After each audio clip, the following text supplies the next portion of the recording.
Hello again, happy hump day, West Texas. Here's a look up in the big country. The main things we see: gusty winds blowing our weather camera around in mostly cloudy skies. Now temperatures today are a lot closer to average for this time of year. That southern half of the viewing area in the mid to upper 60s, and further north more of the low to mid 70s, 73 up in Abilene, and 69 here in San Angelo.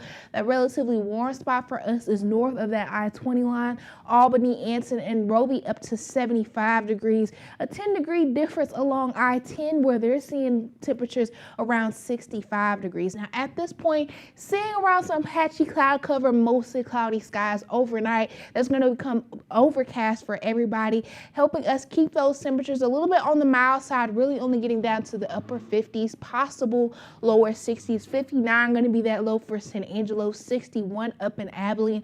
Even warmer over in Breckenridge, they're only getting down to 64 degrees overnight, and that's thanks to, like I said, this cloud cover we have and gusty winds ahead of our next cold front. So we're going to start out your Thursday in the mid 60s by lunchtime, already into the mid 70s. We see those gusty winds coming after lunchtime as that cold front gets closer and closer.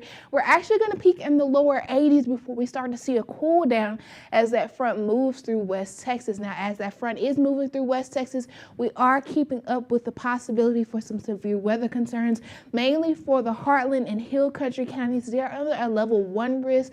As you look farther east, there's a level 2 risk for the Waco area, a level 3 risk for the Dallas area. But here in West Texas, where we're under that level 1 risk, those main impacts are going to be damaging wind gusts, large hail, and dangerous lightning. Now, here's a look at what's going on. We see that increase of temperatures today thanks to this upper level ridge right on top of us.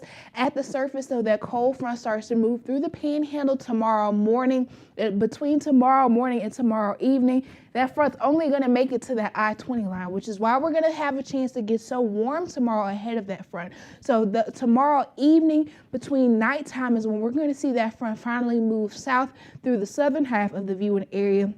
By the time we kick off your Friday morning, seeing that sunshine return. Rain totals going to be on the light side. Of course, you're going to see those heavier totals farther south as that front is moving pretty slow. So along that I-10 line, you're going to see a little bit over 1/10 of an inch. Anybody north of that, really just looking at trace amounts behind this front. Now, behind that front, temperature is going to be much cooler, going into a downward trend through the weekend. So by Friday, hanging out in the mid 50s. Saturday, more of the lower 50s. Mid 40s by Sunday, kicking off next week in the 40s with some more rain chances. But as we get towards this time next week, temperatures back on the rise, getting us back into the 70s with partly cloudy to mostly cloudy skies. Back to you.